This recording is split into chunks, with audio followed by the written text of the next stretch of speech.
kyllä minä teen. Kyllä tämä on voimassa. Onko tässä sitten, onko tässä jo, niin? Ei mitään, olkaa hyvä. Onko tässä jotain rajoitteita, että minkälaisia juttuja saa ottaa 2? Vai onko tämä niin kuin, että se toinen juttu on sitten vähän joku kevyempi, joku pieni stalkkaus kenties? No, Voi vittu, mitkä tissit.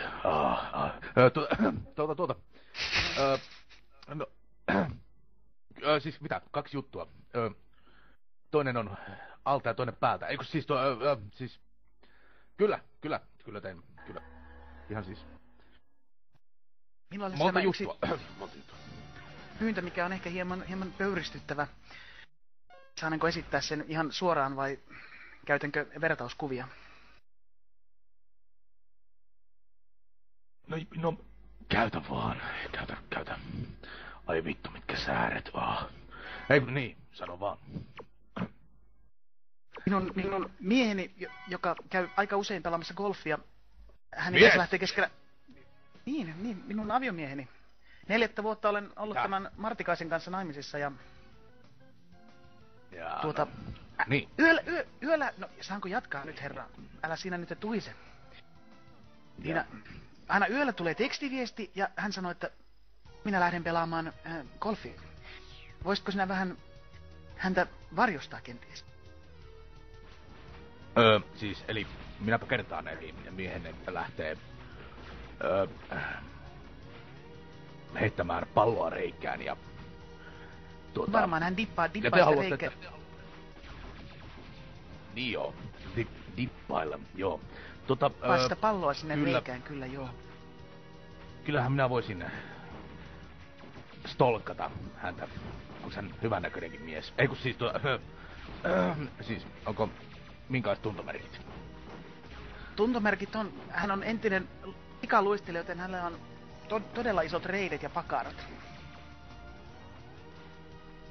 Vähän niin kuin Seppo Kääriäisellä. Kyllä justiin semmoista Seppo Kääriäisen reidet ja pakarat, mutta sitten hänen yläkroppansa on pieni kuin tuolla Harri Ollilla.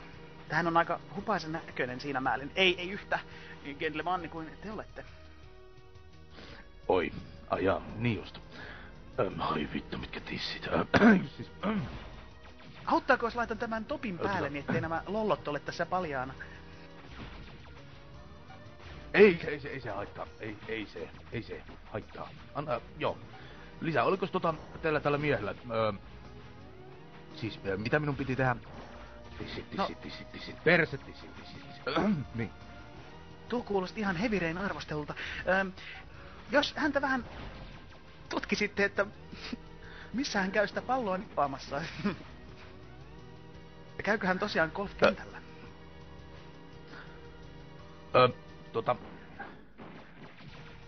Mitähän se nyt neiti oikein puhuu? Teillä on vähän hieman, kun mietin teidän puheitanne, niin tämä kuulostaa hyvin semmoiselta tekstiltä. Tarkoitatteko nyt, että miehenne on linjurissa, eli paikassa, missä on siniset ovet ja kahvattomat ovet, ja se on semmoinen imelä valssimusa, ja siellä on semmoisia viiksekkäitä tämmösiä nahkakundeja. Minä en tiedä, mistä te oikein puhutte. Nyt taidan ymmärretään, miksi kupongilla saa kaksi keikkaa yhden hinnalla. Te olette ihan erittäin huono. Minä menen kyllä takaisin Laatikaisen yksityisetsivä firmalle. On varmasti tuttu. Hän varmasti syö teiltä monia asiakkaita. Ei kun siis ei kyllä tän sitä hoita. Minä teen sen. Minä teen Nyt kyllä toppi menee päälle. Minä en tässä enää lollot paljaana ole kyllä. Ei ku perseet, okei, minä käyn siellä linjurissa. Tsekkaat teidän miehenne sieltä, hain kotia ja pistän taksirahat perseeseen ja pistän taksiin. Ja Se on oikein hyvä. Minä vielä voin tsekata, että onko miehenne Berberi kunnossa. Et ei oo sanotaan silleen astuttu sisään hyväksi käyttäen.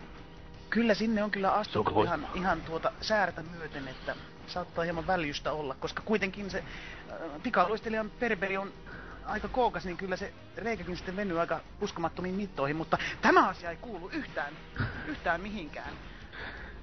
Joten tässä on tämä minun Skypenikkini.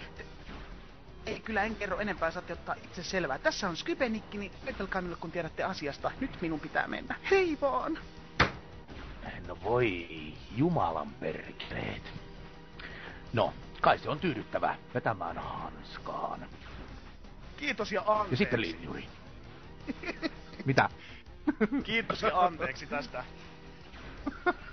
Mitä vittua? Oi lol, oi.